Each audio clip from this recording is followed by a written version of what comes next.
ಕನ್ನಡರು ಒಂದಾಗಿ ಬನ್ನಿ.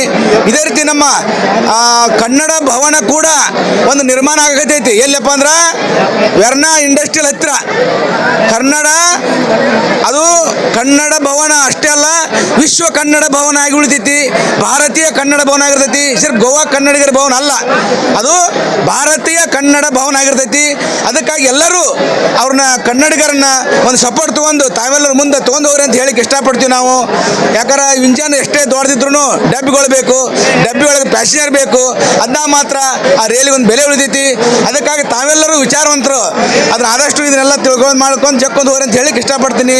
ಇಂಥ ಕಾರ್ಯಕ್ರಮ ನಮ್ಮ ಕನ್ನಡಿಗರು ವಿಶೇಷ ನಡೀತಾ ಇರಲಿ, ಎಲ್ಲೇ ನಡೀಲಿ ನಮ್ಮ ಕನ್ನಡ ಕಾರ್ಯಕ್ರಮ ಎಲ್ಲರೂ ಹೆಚ್ಚಿನ ರೀತಿ ಕೂಡ್ಕೋರಿ, ಬನ್ನಿರಿ, ಕಾರ್ಯಕ್ರಮ ವಿಜೃಂಭಣೆ ಮಾಡಿ ಭಕ್ತಿ ತೋರಿಸ್ದಂಗೆ ಆಗುತ್ತೆ. ಮೊನ್ನೆ ಹೊಸದಾಗಿ ಕನ್ನಡ ಭವನಕ್ಕಾಗಿ ಒಂದು ಸಮಿತಿ ನಿರ್ಮಾಣ ಮಾಡ್ಯಾರ. ಅದರಲ್ಲಿ ಇನ್ನೂ ಸ್ವಲ್ಪ ಹೆಚ್ಚಿನ ನಮ್ಮ ಕನ್ನಡ ಸಂಘಟನೆಗಳಾಗಲಿ, ಹೆಚ್ಚಿನ ಒಂದು ವಿಚಾರಸ್ಥರನ್ನಾಗಲಿ ಆ ಸಂಸ್ಥೆಯಲ್ಲಿ ಕರ್ಕೊಂಡು ತಾವು ಮುನ್ನುಗ್ಕೊಂಡು ಹೋಗ್ತೀರಿ ಅಂತ ಹೇಗೆ ನಮ್ಮ ಭರವಸೆ ಐತಿ. ನೀವು ಕೆಲಸ ಮಾಡ್ತೀರ ಅಂತ ನಮ್ಮ ಭರವಸೆ ಐತಿ, ಮಾಡಿ ನಿಗಿಸ್ತೀರ ಅನ್ನೋದು ಒಂದು ವಿಚಾರ ನಮ್ಮಲ್ಲಿ ಐತಿ. ಇಷ್ಟು ಹೇಳಿಕ್ಕೆ ನಾನು ಇಷ್ಟಪಡ್ತೀನಿ.